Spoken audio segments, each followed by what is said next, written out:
This episode of the Mike on Much podcast is in partnership with Jameson. Good things come in threes.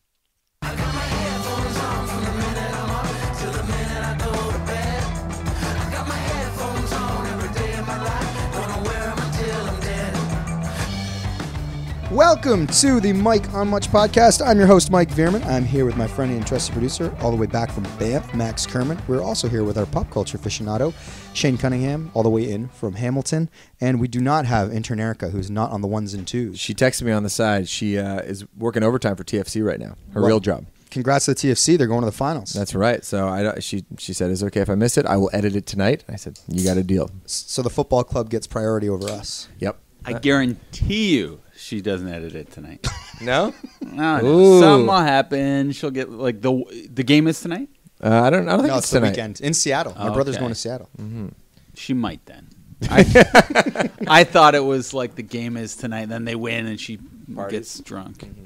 Which is fine. Mm-hmm. That could be I guess the Nut will be going to Seattle, potentially. Oh, yeah. My brother will be there for this big finals. It's exciting for the TFC. Who do you guys root for in the World Cup? Like, do you guys have a team? Because, I guess you'd be Dutch, right? Is Canada ever in it? No, they're never in it. I don't think they're good enough. Who's the closest to Canada?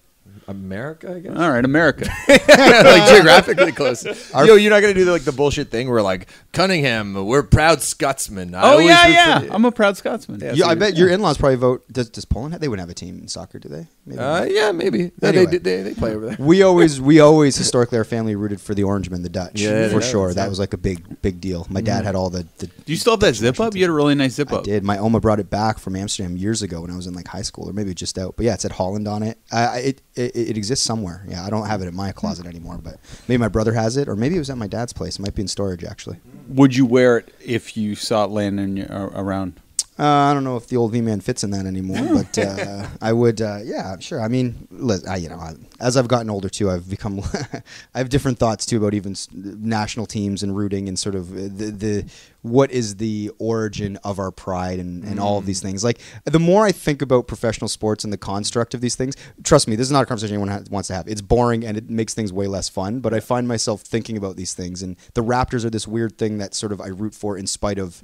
Or the NBA in general, in spite of sort of my larger thoughts about the sort of the construct. But I've explained it to you, Mike. Well, for the IOC, we had a long conversation about that. Not just the IOC, but like FIBA and international basketball. We were talking about how Canada, their players didn't go, and we got a very long conversation. Oh no, sorry. I thought I was discussing why we cheer for a team, not why a team would choose to go. Oh, sorry. I was just saying that I define pride as being grateful for your luck, right? And that's just why you. Would root for the Raptors because you're so lucky the city's electric and you're showing how grateful you are. Yeah. That's the way I justify Did you make up that expression? Yeah. Well, that's pretty good. Grateful for your luck. Any luck you might have. Because sometimes I'm riding with a cab driver and you think everyone's proud of, or an Uber driver, and you think they're always proud of where they're from. They're like, my country's piece of shit. Oh, yeah. Like, I love Canada. I'm like, oh, so it's not just because you're here, or you're here for a reason, actually. Yeah. Whereas I'm like, oh, maybe people are just proud of where they're born. Sometimes I think. Or, yeah. Anyway. Speaking of that, there's not to get too far off subject, but the Daily, the New York Times podcast. Yeah. They had a funny one today. I think it was about the Iowa caucuses, like where the Democrats are electing their Bit leader. of a potty mouth from Max earlier. Caucus. I don't know what that means. But it sounds dirty. What's a caucus? They call it? How do you describe I wanted to make another joke. Let's hear it. It goes into vaginas. Oh, but can't a vagina be a caucus? It can be. Sorry if that was too far. But basically, Iowa is where they have the first vote for whoever's going to be the leader of the Democratic Party, and they go into describing what happens on they have a name for it, but on Saturday they basically have a pep rally for the 14 remaining candidates, and each candidate comes out and then their supporters are dressed up in different colors and there's chants and stuff like that.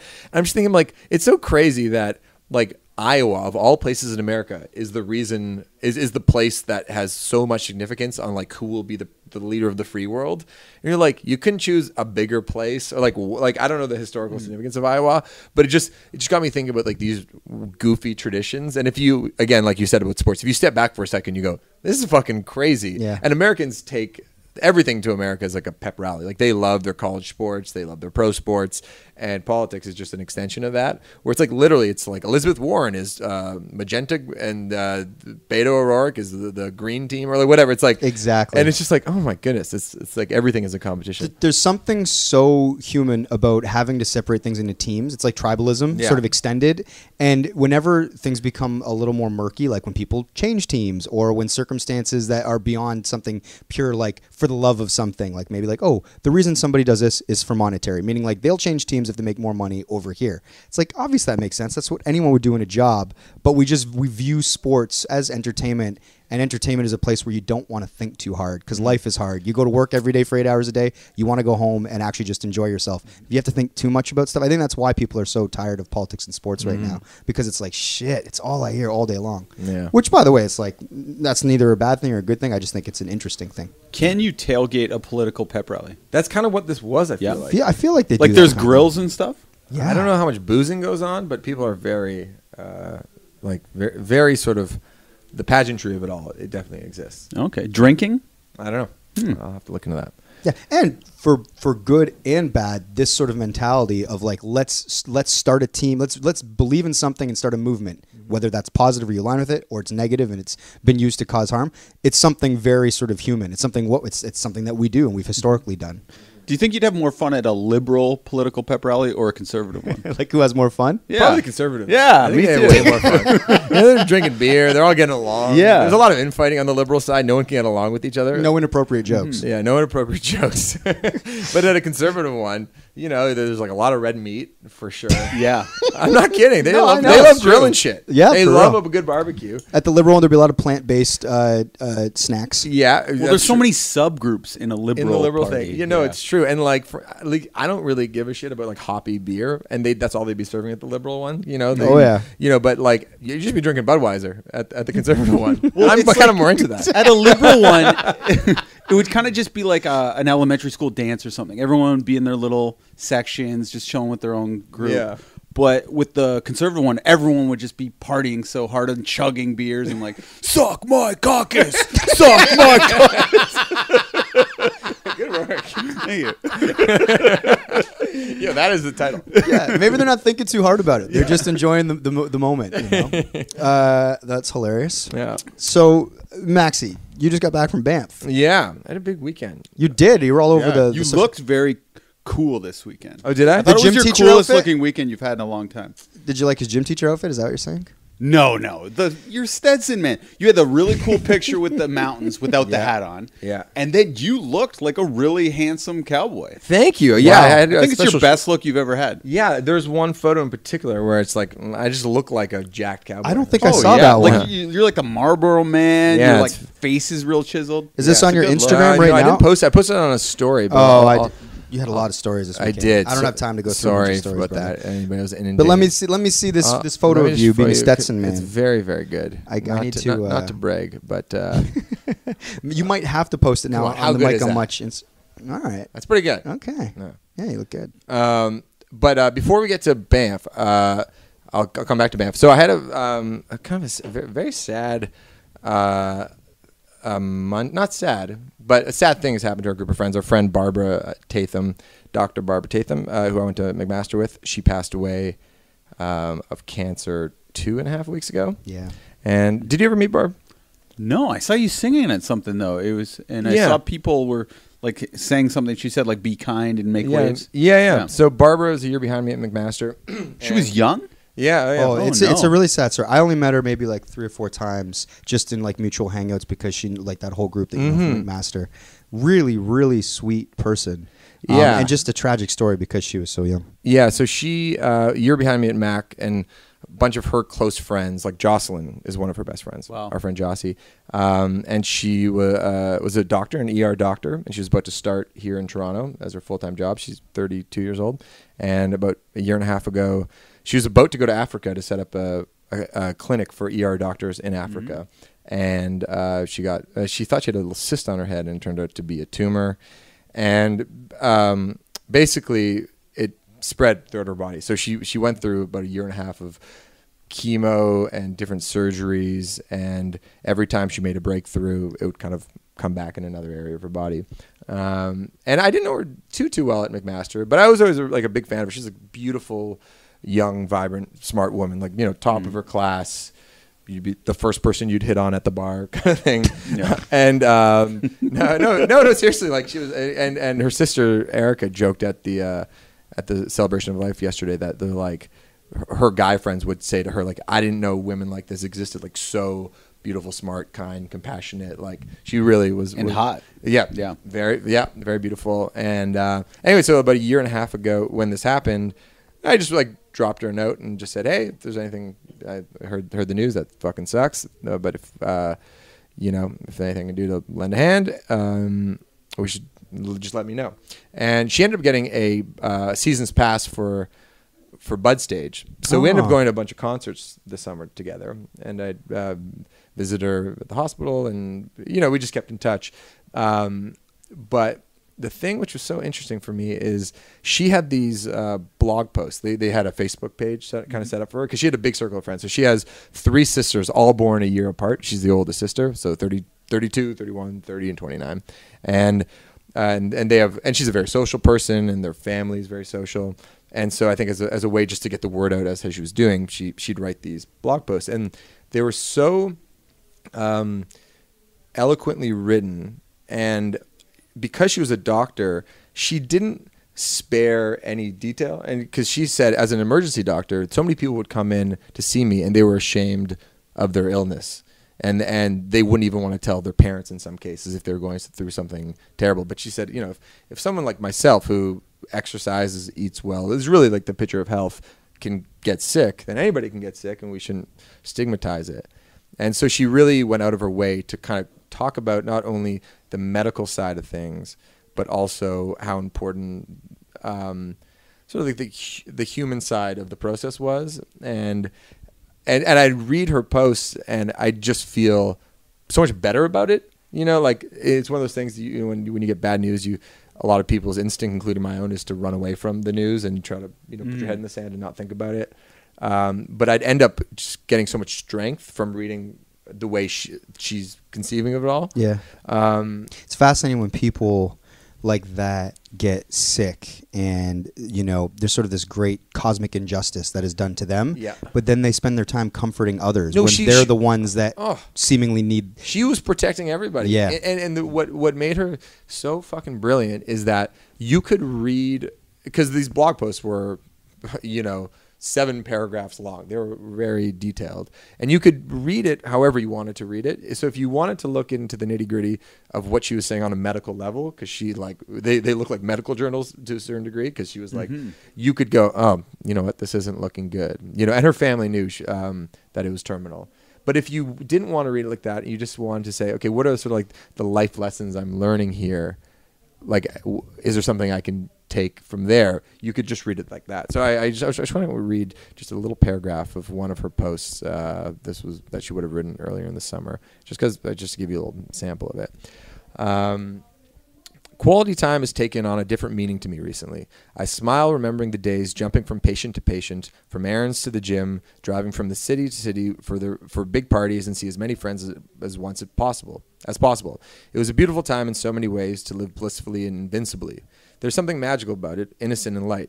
In other ways, though, the focus on time and connection, on soaking in each moment with loved ones, working to get solo time and focusing on people who bring me joy and who have radiant hearts is an incredible gift. Like everything she wrote had that tone to it. Yeah. And she really sort of, that was one of her main messages, was just to choose happiness. Like, and if you can, like, there's going to be really tough days, and there's going to be days where you feel like the world is really unfair to you, but if you can choose happiness, it's like really the only way to go.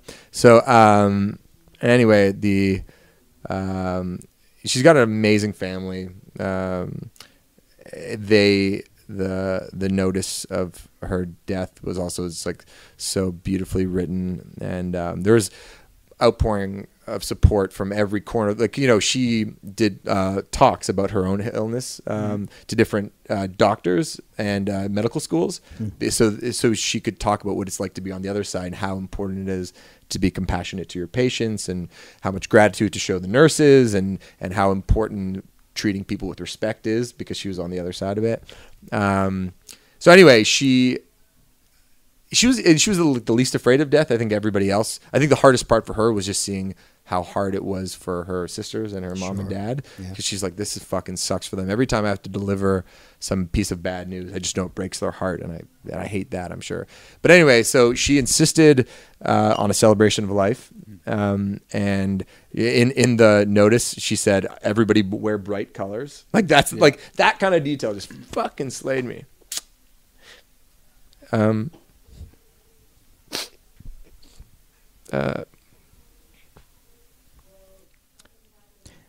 Sorry.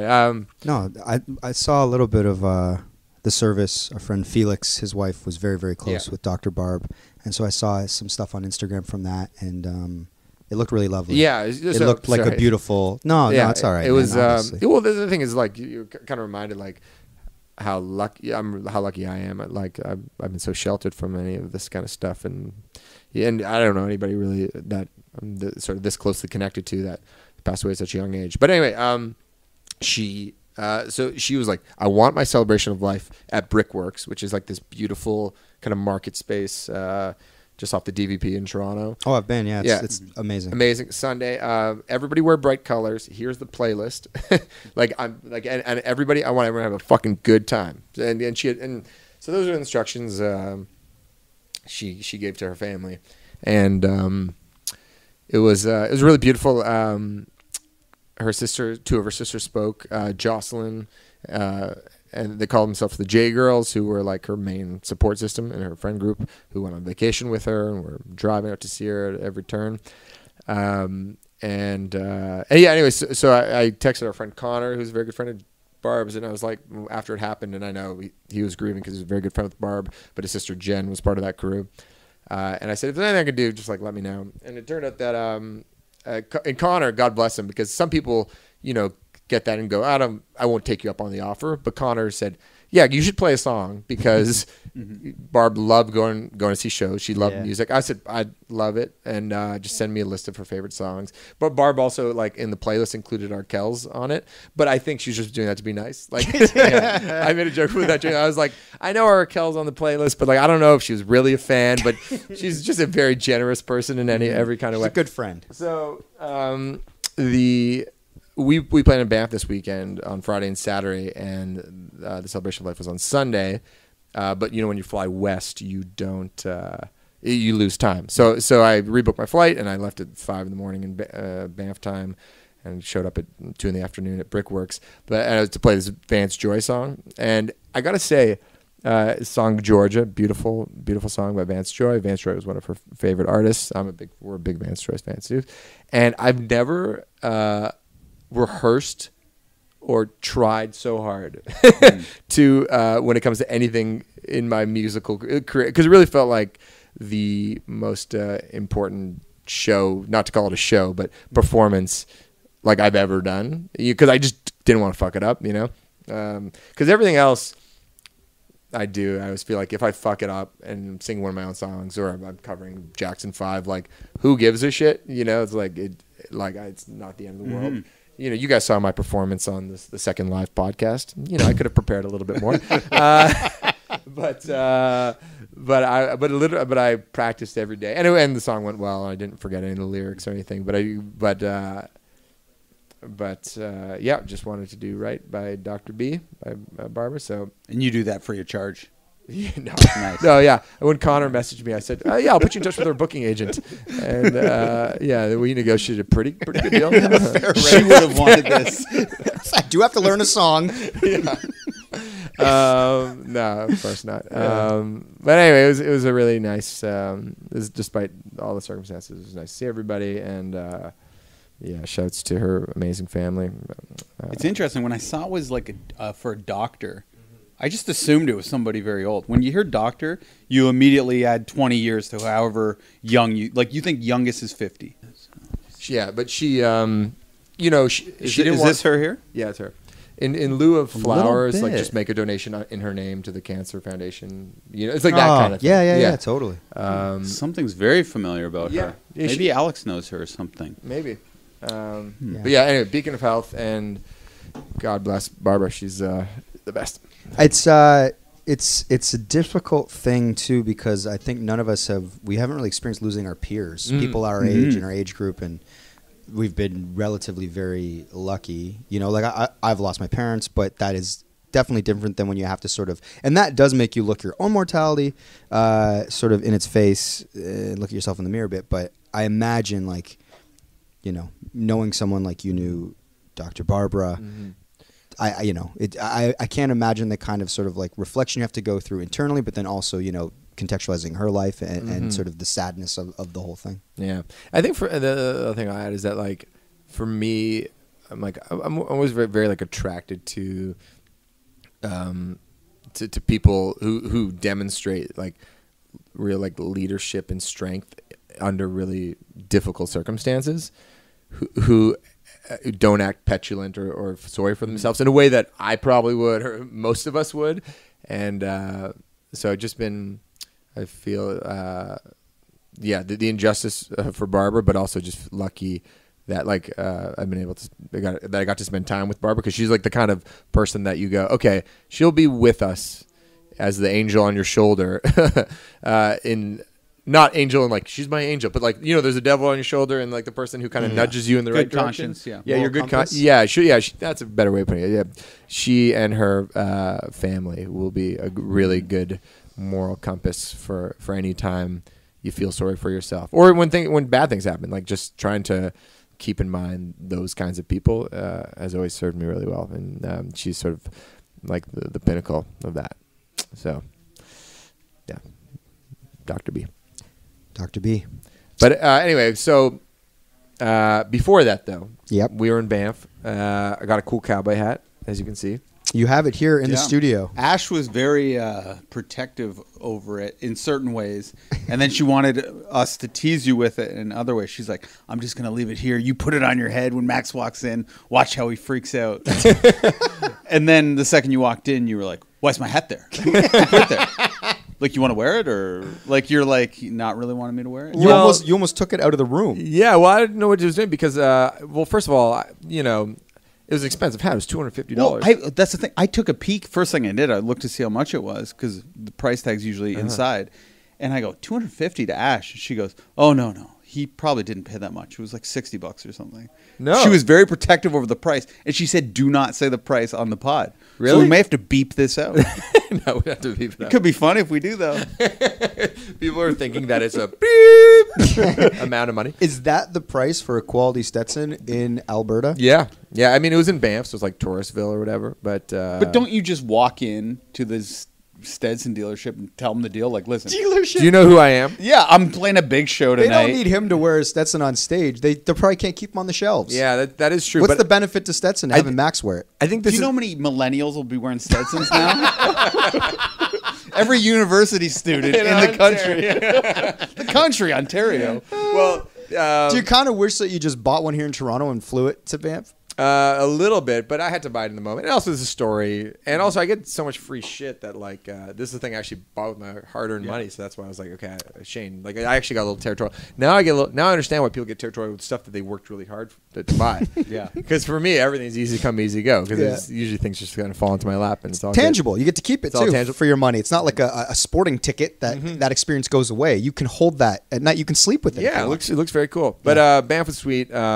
Funny little thing happened. So there's a fella, he a very nice guy who is a big fan of the band, and we've come to know him because he owns a weed company.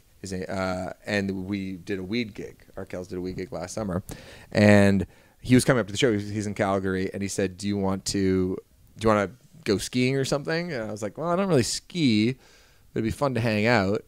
I was like, "Where are you staying?" He said, "I'm at the Banff Springs Hotel." I was like, "Do you want to go get a massage?" I could go get a massage. And then, I don't know if I suggested or just said I was thinking about getting a massage. She's like, "Oh, I'll book us an appointment for a massage."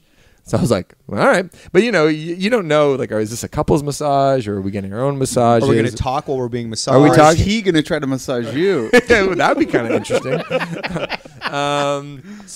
But again, I've hung with this guy. Very, very nice guy. He's got a lovely family. Amazing hands. He really digs in. Soft touch, but still firm. So I show up and we go and we're chatting and so we have separate massages. But the plan is to go get a massage and then go to the Springs pool because there's like a hot tub thing and just like catch up. By the way, this is my version of golfing. Most guys like to go to the golf course to like catch up. Like a lot of business happens on the golf course. Your business happens in the spa? I think I like that. That'd be more my speed. Listen, babe, business gets done at the spa. I need to go for a wax. That was Robert Kraft's excuse too. No, so anyway, so mine was at like 2:00 and his one was at 2:15. We were like 15 minutes apart. So then I finished mine. Like it's an hour passes. I finish first. I go down. I have like 10 minutes to kill, and this is kind of like a. Was this a legit massage place? Yeah. Okay. No, it was like at the hotel. It's the hotel. Okay. It was the most like That's luxury a fair hotel. question. Still, you never know. So I go down there and I'm wearing my robe and I'm like, I have 10 minutes to kill. And I was like, I was gonna shave to look fresh for the show when I go back to my hotel, but then I just noticed there was like shaving equipment for any of the guys to use. I was like, oh, maybe I'll just do it right now. I got 10 minutes to kill, but there was the cheap razors. Uh-oh. So then I start to shave and then I cut myself. I You can guys see that. it. And then I just start to bleed all over the place. Were you wearing a white robe? Yeah, all over my fucking robe. And then Chris comes down. So Chris thinks he's hanging out with this cool rock guy. And then I'm just like dabbing my chin. And it's all over my robe. And every time like I take it off, I can feel it dribbling down my chin. There, It was fucking brutal. And then I was like, oh God, Max, like, did you need to do something in that 8-minute window that you had? Like You're a busybody. Yeah, I am a busybody.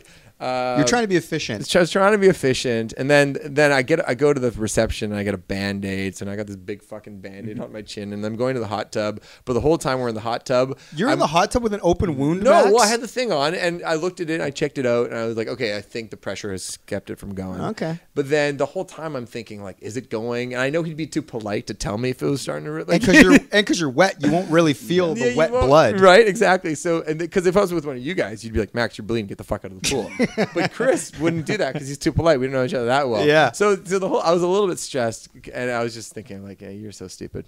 So, but anyway, the shows were great. But the weird thing is now I have a kink in my back. You know how that happens sometimes when you get a massage? Oh. Yeah. And then the kink really. Yeah, it was working for you before, and by setting you right, you are now messed up. Yeah, I'm unaligned. Yeah. Yeah.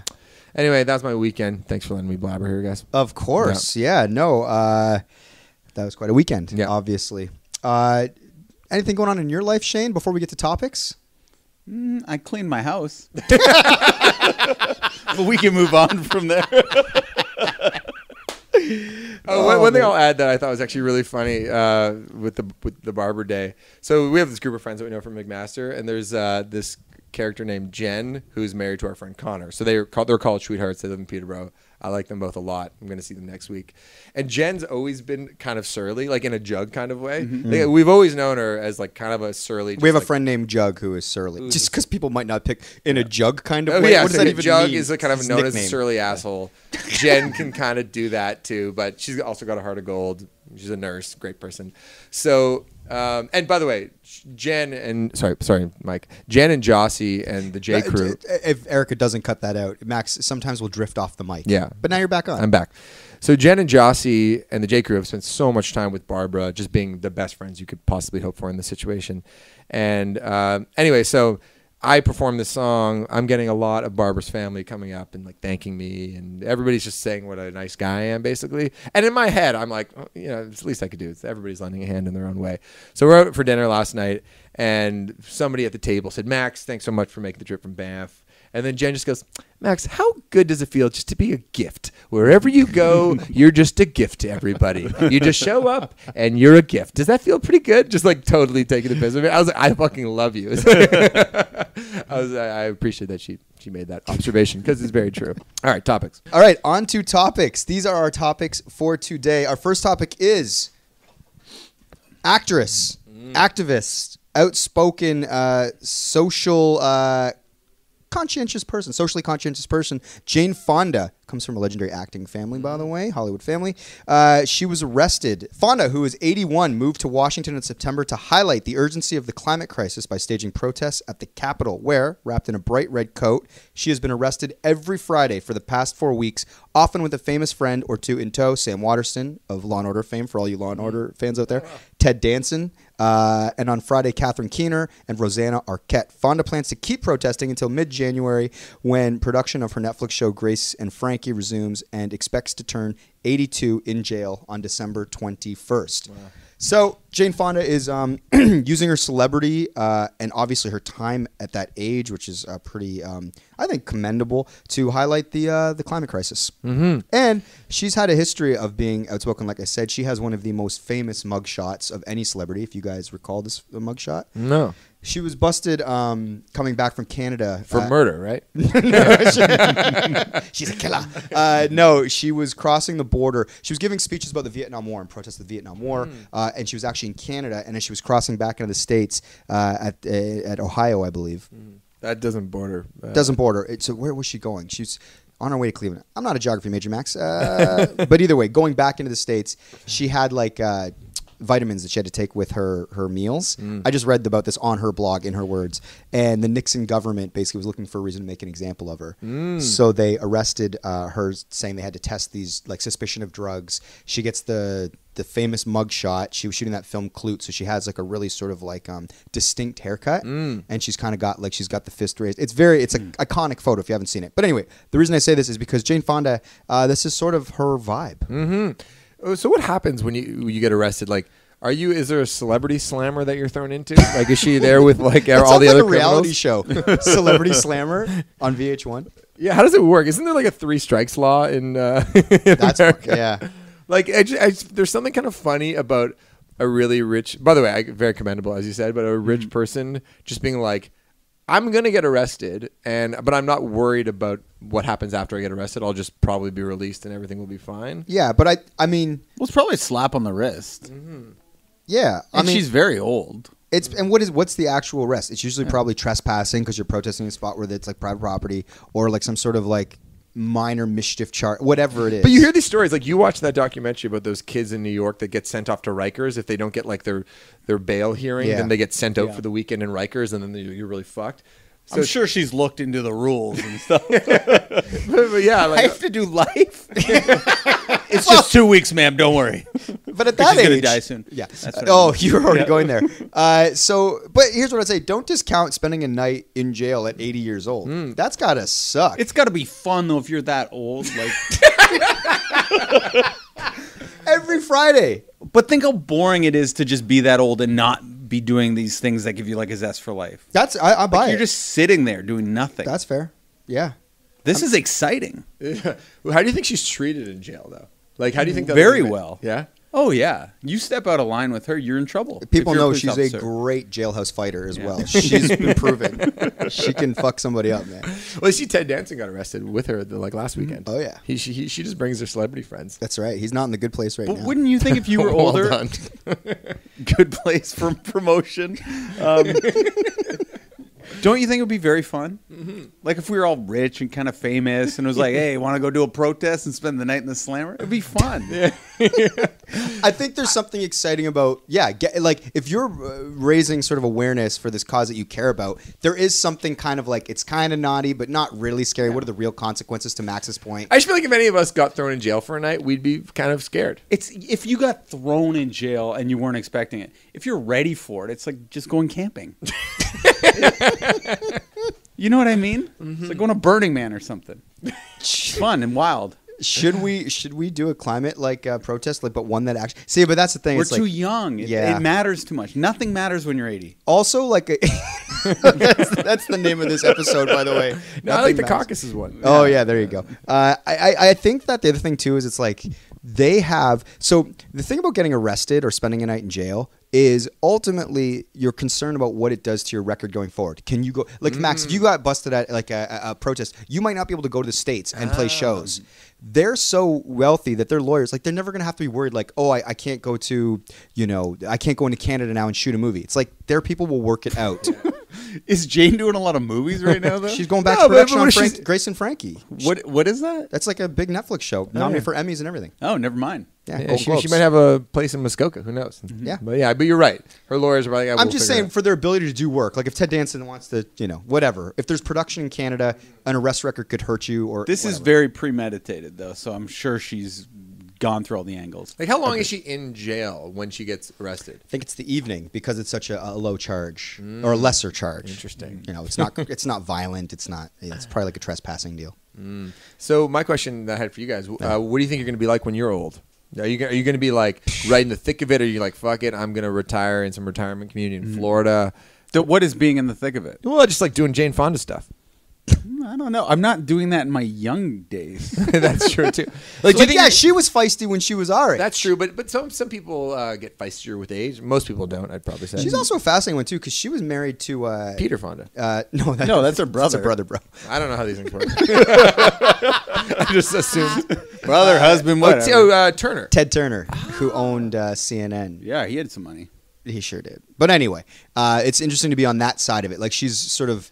I think she's sort of like mixed in every circle you could. She's probably got down with the hippies and then been at the most elite of the elite sort of like spectrum of society. Do you think there's anything to be said for like other rich people that just see what she's doing, getting all this cred, and being like, I wonder if she'll invite me to be her arrest buddy this weekend? That's you know what I funny. mean? It becomes a social thing. This is to Shane's point. Yeah. Because everybody wants to be invited to the Met Gala. Yeah. Oh yeah, and then there's like the mean group of old ladies that are like Max's judging her, like, it seems like a publicity stunt. Who, me? Yeah, No, I wouldn't do the that. old lady version of Max is doing that What? to her. Because I talked shit about Mike Posner that one time? Anyone else who's doing what you're doing in your business, you shit on. Interesting. Wow, there's a take. Do I? Is that my attitude? Well, other bands who are doing something, like it's like, is Max really that nice? Oh, you know sure, what I mean? sure, yeah, Like, yeah. Who would benefit the most as far as an older celebrity that really needs the invite to get arrested with Jane like Fonda? Mel Gibson or something. Oh, that's so offensive. No, I'm saying Mel Mel's Gibson not could. that old. If you're Mel listening to this, you got to be pissed being compared to an 80-year-old. Oh, he's like 60. He's got to be close, man. Yeah, that's offensive to I a think lot he's in of his- 60-year-olds listening. Isn't Mel like 70s? No, I'm just saying, No. as someone who has Here's a tarnished his image in the public eye. But as like a pretty public anti-Semite, what is your taste like as a half Jewish person? You've spoken about that a lot on this pod. How do you feel about him coming back? Do you not find him reprehensible, or are you like, room for forgiveness? He was drunk, I haven't whatever. really thought about it that much, to be honest, about the Mel Gibson thing. I don't know how I feel about it. I can say that I two things. Number one, I try not to be too tribalistic or territorial when it comes to like my tribe, like don't fuck with my squad kind of thing. Like I don't like that very much. So when it comes to any group of people that just sort of just go like fuck you, like I'm always a little turned off to some degree. And the other thing that in addition to that is I like the idea of forgiveness. I try to I think that should be a bigger value in our culture. Yeah. And so if someone did something a while ago, he should pay for his sins, but then also should be forgiven at some point. Well, That's my Mel Gibson stance. Well, I find if you make a stance, you're just setting yourself up to be a hypocrite later on down the road. Like I remember Mel Gibson was supposed to be in The Hangover, but then Zach Galifianakis was like, if he's going to be in it, I'm not going to be in it. I remember that, yeah. And then he ended up being in a movie with Mike Tyson, who was a convicted rapist. Who, Zach Galifianakis? Yeah. Oh, yeah. In The Hangover. Yeah, So it was like, that's fine, but those drunken slurs are too much. But that's raping true. that woman is fine. Yeah. So it's like very weird. It's like, where are you drawing the line here? Yeah. So I just try to forgive everyone all the time. Yeah. That's not a bad stance. Is there a funny celebrity who hasn't been tarnished who just needs a boost that could like get in on this protesting action? What's the age group Yeah. we're thinking? Yeah, let's go 70 to like 85. Like could Mick Jagger use a boost? No, they're doing all right. Maybe there's got to be some actor or actress out there that. Yeah, Betty White's cool. She doesn't need anything. What's another? De Niro's pretty cool still, Yeah, right? yeah, he's working. He's got a new movie out. The problem Scorsese. is all the people we could name, we can only name them because they're doing all right. Yeah. We have to go like down an age bracket to think about like who really needs like John Travolta. It might be good for John Travolta to get arrested protesting. Yeah. He'd be the young guy in that group too. Mm-hmm. Very hip, dancing. True. But okay, answer my question. What kind of old people are you going to be like? Oh, I've always maintained that I've been the same since I was 6 years old. and I'm never going to change. Yeah. Yeah. Like literally, I'm always the same. Mm-hmm. What about you, Max? I think you're probably right that we're all the same. But I guess it's like, I can't imagine not working because I feel like the jobs we have don't really feel like work. So I like I hope we were doing this pod for when we're in our 80s. Yeah. That'd be fun. I think my brain's always going to be very active, and I don't think I'm going to lose a step too much. Mm-hmm. I don't know. Yeah, I don't know what kind of old person I'll be. I don't know if as I get older, I get more annoyed at the world or more understanding of the world and try. I think I definitely try to understand it more or more thoughtful about the world. And I don't know how that's going to manifest. Is it actionary stuff like protesting or is it more, what it's been now, which is just conversation with friends? I don't know. Yeah, I hope we don't get conservative with older age. I hope because that's, I think, a natural human tendency. Yeah. But it's like, I think everybody needs a little more Jane Fonda. Sure. Actually, my grandma, which is, did I tell you this? She's voting. She's 93. And I asked her who she was going to vote for like a couple days before the election. And she said, well, I read the Toronto Star and I'm going to vote NDP. I've never voted NDP, but I'm going to do it. I was like, that's fucking awesome. Like 93 years old. NDP is the most progressive sort of long-term thinking party, I would argue. And then she said, and the other thing is, I just like the look of them. And she's talking about Jagmeet Singh. I was like, you're the least racist old person ever. Like, how great is that, right? Because most old people don't necessarily go that way. No. But I was like, if you're voting NDP and you just, quote, like the look of them, really good. Mm-hmm. Yeah. All right. So get out there. Do what makes you happy. And for Jane Fonda, it would seem getting arrested every Friday night. Every Friday night. 4 Fridays in a row. That's pretty good. All right. Next topic. I'm going to read the headline directly from the globalnews.ca. Ontario-wide cell phone restriction in classrooms now in effect. So students cannot have their cell phones in classrooms. This is fascinating for a couple reasons. One, Shane is married to an educator, so I'm sure he has thoughts on this. Two, for me, I didn't know kids were allowed to have their cell phones working in classrooms. Long overdue, right? You're like, what the hell? Yeah. It's crazy. Okay, explain to what Alex deals with as a high school teacher. Well, you just accept that the kids are always on the phone. Madness. And they're always disrespecting the teachers nowadays. It's shocking. I guess, I think at first they were probably like, no cell phones. And then they realized there are so many problems with bullshit excuses like, I need this to live. Like, I have a condition. And then that just got out of hand. And then it's like, I'm using this to research this essay. And you know what bullshit, I mean? There's so many stupid excuses that the teachers just put up the white flag and said, okay, I guess phones are allowed now. He's like, my mom needs to be in touch with me. Yeah. My mom needs to get a hold of me.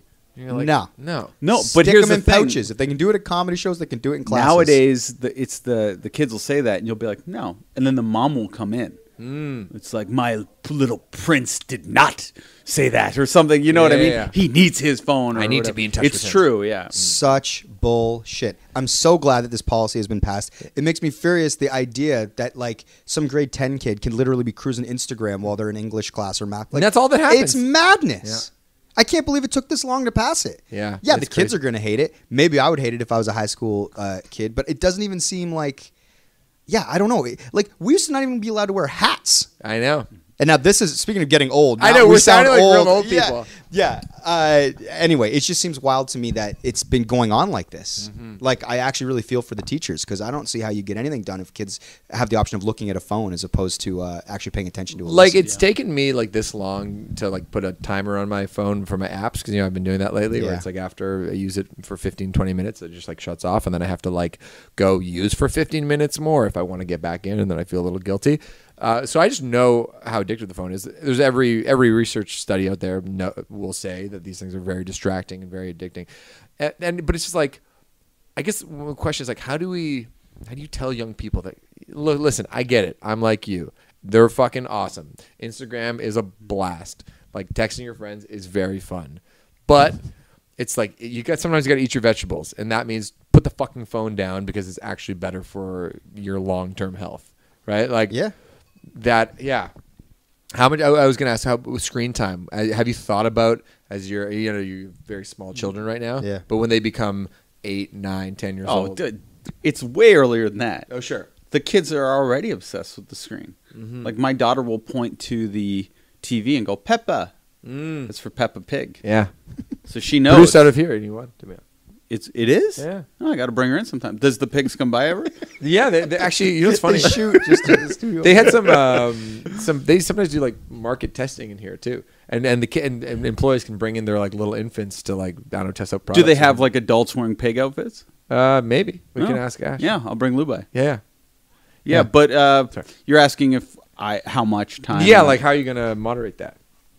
Well, it's pretty. Well, Lou can actually grab the remote control and turn the TV on now. Wow. She knows how to work an iPhone already. So She knows how to download torrents. not yet. I don't even know how to do that. I'm trying to get her to figure it out so she can show me. So I want that free NBA pass or whatever it is. But what I do is, like, I'm not perfect. You're not supposed to expose your child to any screen time until they're 2 years old. And even when they're 2, it's limited to an hour a week, I think, or something like that. Or maybe it's a day, but I think it's a week. But anyway, I'm not perfect with it by any means. And I just go by, if I'm feeling guilty while she's watching the program or anything, I try to not let her do it. But if I'm not feeling guilty, like if it's an emergency situation or I'm sick, or if there's some need where she actually needs to watch it to either calm her down or give my wife a nap, or if I'm doing something, then that I can justify it. But I try not to let her watch any screens. Yeah. And I'm making it seem like I'm a lot better than I am because I'm not that good with it. Yeah, I think like anything, you don't want to have it become a thing, right? It's like you don't want that to be their soul. Like, because here's the thing: obviously, something on the TV, like whether it's a Peppa Pig or a Wiggles or something, is going to be visually and musically more interesting than a book or just playing with a stupid thing on wheels or whatever, like sort of conventional playing is, which obviously I think helps with imagination and creativity if you're not sort of being presented with something as visual as a show early on.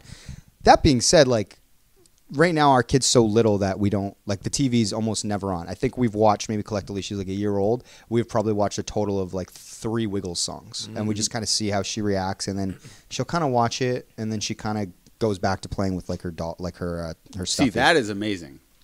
Yeah. Because I think Lou had watched hours by when she was Wynn's age. Yeah, we don't have like the TV on when she's up, and she sleeps. And by the way, like, I'm not like, it's just, it's kind of worked out that way. The baby doesn't lose it and try to be like TV, and she just kind of does her own thing, which is good. I don't know what it's going to be like when she can talk and all that stuff. And it's like, When are you going to get her a phone? How old? that's so far out, but honestly, I have no problem sort of like being like, hell no, until like, I'm sure by the time she's 10 or 8 or 7, like, I don't know, like what's like grade 3? I think 10-year-olds. I'm sure all of her peers will have them, and then she'll be like, where's my phone at? That's a tough conversation, but we'll have to decide, because this is the hard thing with being a parent, is like, when do they start resenting you? When it's like, no, we don't have soda in the house, and then it's like, all my friends do. I don't know. Those are tough questions, and you cross that bridge when you get there, and you just kind of hope that your kid doesn't hate you by denying them certain things. In a way, I'm almost more worried about me being on the phone than her. Because they mimic your behavior. Yes. Right? Yep. I'm guilty of that. Just if you're around your child and you're trying to play with your child and you're just like, oh yeah, here's this fucking ball, go kick that around. And you're just on your phone, and then the ball just happens to come to you. You're like, there it is, go chase that ball again. And then you're not really engaged or being a good dad. So if I'm looking at my phone, I'm feeling very guilty. So I try to not look at my phone at all if I'm playing with Lucy. Yep. I've certainly been guilty of that, where I'll sort of sneak a look at Twitter when she crawls over to start playing in another area. I'll just do a quick kind of look, and then I'll say to myself, what are you doing right now? Go over there and like pass the ball back and forth, Yeah. And we're also fucked right now. It's like everyone's so concerned about like 0 to 15. Like, let's make sure they're these untouched, perfect kids. Then when they're 15, they're just going to be addicted to the phone like the rest of us. So what's the point? We're just like delaying the inevitable until they're 15. I was going to say, like, the discourse, I think, around technology just needs to change in a way. Like, and we're learning so much because we're like in this uncharted time, right?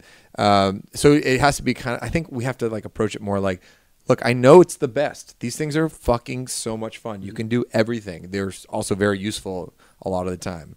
But also there are other things that, in a long-term sense, are not good for you. And like, because when you're like, put the phone away, put the phone bad, you're like, I think it has to be, no, the phone's the fucking best. You know what else is the fucking best? Like, ice cream sundaes are the fucking best.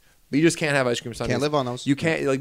And you'd get sick of them too much. Yeah, Big Macs. It's the fucking best. It's like you could go through the things that are the fucking best, but if you have too much of it, it's just not good for you. And I don't think the phone's the best. I think it is like ice cream in the sense No, it that is It's ice ruining cream. us. No, but I think when I'm engaging with my phone, I'm not like this is the best. Once I get that one good Twitter story, that one good Insta, I'm like more, and I'm just refreshing or looking obsessively or checking. And 90% of the time, there's nothing there. That's what I'm saying. The first like hit of a phone checking photos is I think there's actually some like some joy that's undoubtedly good. yeah. And then after that, but it's the same thing as like if you get a massive burger, the first like 4 bites are amazing, and then the next 9 are just like I'm so bites full. of shame. Yeah, exactly. So I think that, and we're going to try to do this, that on Sundays, just put the phone away for everyone, and then there's no phone. And then, like, before you go to bed, check the phone. But Sure. Oh. just, like, go through, like, a 12-hour period without the phone A on little Sundays. cleanse. I saw an Insta post the other day from Cynthia Loist, who is on the show The Social. She was on a recent episode of The Pedestal we recorded for The Breakfast Club. Great episode, not out yet. Will be out soon. Also check The Pedestal, great podcast. But I saw a post that she had about this box where it's like almost like a bread box, and they have all these slots, like it's like 10 slots, like with foam. And you put your phones in there and you lock it for like your dinner or for like a games night. And so everybody has to put their phone away, and you can't pull them out until you're done. And I'm like, imagine doing that for a full Sunday, like Shane's saying. It's like, I've heard like some basketball teams when they're on the road, they throw their phones in the middle of the table and no one's going to touch it. Well, the game that like extremely rich people play is they'll have the phones in the middle, and then the first person to touch their phone has to buy everyone dinner. When they're out to dinner, of course. Yeah. And there's another game that rich people, they throw their keys in the middle of the... Oh, sex. Yeah. Yeah. And then they all start fucking each other. Yeah, sex. They do that, and then they go out and protest. Yeah. Get arrested. Jane Fonda's living the best life. She really is. She's killing it. Do we want to go to my topic? Yeah, let's once hit it. in this goddamn life. It's been pretty Max heavy today. I apologize. No, it's not that. It's just we've missed a Shane surprise, I think, in the last 3 episodes. All right, get ready for it. Get ready for it. Well, this one is about hypocrisy. So, as you know, that I don't know this, but the Nationals won the World Series. Yeah. Washington Nationals are the Major League Baseball World Series champions of the world. So they go to the Capitals game.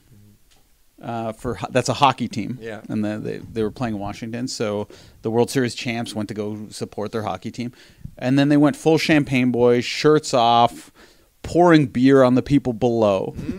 Like, being kind of a little bit like dickheads. Yeah, rowdy frat boys. Yeah, frat boy, dickhead behavior. And totally get away with it, scot-free. It's fine. I mean, they are champs. Why reprimand them in any way? But women at their Washington game 5 for the World Series, when a pitcher was throwing the ball, they lifted up their shirts, and they got banned from Major League Baseball from perpetuity. I read that news story. Yeah. It was So I'm just wondering, like, what do you think it should be? Like, should it be equal that everyone can take their shirts off? Or do you think it should be equal that everyone can't take their shirts off? Or should we keep it as is that men can take their shirts off because men's bodies aren't sexual objects? I feel like this was a hot button issue like 15 years ago. in with Canada, like naked news. everyone's allowed to take their shirt Yeah, off. do you remember that? Like that was like a big thing. So you're Of allowed course to it be was. shirtless on So the as street. Canadians, we know that. Yeah. I'm talking about the hypocrisy going on in the States. And like, what do you think of that? Or do you not even think about it? Well, first of all, they're a conservative nation, so good luck getting any kind of like decriminalization of a woman taking her shirt off. Sure, passed. that's what I'm saying. So that I doubt is going to happen. But I'm saying if you're in any establishment, like if I went to get ice cream and I took my shirt off, they would tell me to leave. Yes. Do No you think- shirt, no shoes, no service. Yeah. If a guy took off his shirt behind, because they're in the camera view, like behind the catcher. Do you think if a guy took off his shirt and was making a Guys scene- are covered in body paint, shaking their bellies. That's true. Look at when somebody's shooting an NBA free throw. They actively encourage you to fuck them up. Yeah, so like let's say that like the WNBA champs, who I believe were also from Washington this year, the Mystics, congrats to them. Let's say they had gone to the Capitals game and they all took their shirts off. Yeah. In this analogy. What a different news story that would be. People would absolutely be calling, they would be called every name under the sun. There's absolutely a double standard, whereas it's like boys being boys, they're shirtless. But then there's a whole other group of people that say there is a difference. Yeah, I men and mean, women. yeah, the history. So what of- is the difference? Because I know, like, my wife goes wild when Tyler from The Bachelor is shirtless. So it's still sexual to her, that, like, beautiful chiseled bod. Yeah, so breasts have been sexualized in a way. But why? They're the most functioning thing. They're actually like, Agreed. used for more of a service than anything. Yeah, well, I mean, this gets back to sort of like, this is probably like historical in the idea of like the patriarchy setting rules, right? And so like we've talked about the idea of women as temptation for since like the beginning of time. So like even a woman wearing like a skirt can be controversial in certain conservative areas. So then the idea that like they could take their shirt off would be completely sort of like out of bounds or against like religious sort of leaning people, like what's decent in the Catholic Church. And by the way, like in all sorts of churches, they wouldn't want men taking their shirts off either. But I'm just saying like it is absolutely intellectually hypocritical. Yeah. So I was just wondering, I know that, but Yeah. what do you guys think the ruling should be? That, like in Canada, where everyone can take their shirts off and it's fine, like a woman could take her shirt off at a TFC game, or should it be that they just all keep their shirts on and men shouldn't be allowed? And we are champagne boys, so Yeah, our social norms are, I think, generally in North America, like just more conservative. I don't know. It's like, Well, if you're asking us personally, well, which way do we lean? If the Washington Mystics took their shirts off when they were hammered, I would be like, that's hilarious and awesome. Have fun, ladies. Yeah. Go for it. yeah, I'd agree. Like, Yeah. that's where I lean. And if you go to like Europe and stuff, it's like way more liberal. Like if you're in Spain or whatever. Right. Yeah. So Books ticket now. yeah. What do you think? I think they should be able to take their tops off too. Always fighting for the people. Well said. I'm in front of Congress making this decision. I think they should take their tops off too. Well, it's settled. All in favor? Oh my God. This will be the thing you get arrested for on a Friday night with fucking Jane Fonda. You found your cause. Found your You calling. Found your cause. All right. He shows up to the environmental march with a sign with two boobies on it. Like, Take them out. wrong march, bro. Hey, man. We all have our thing. We all are.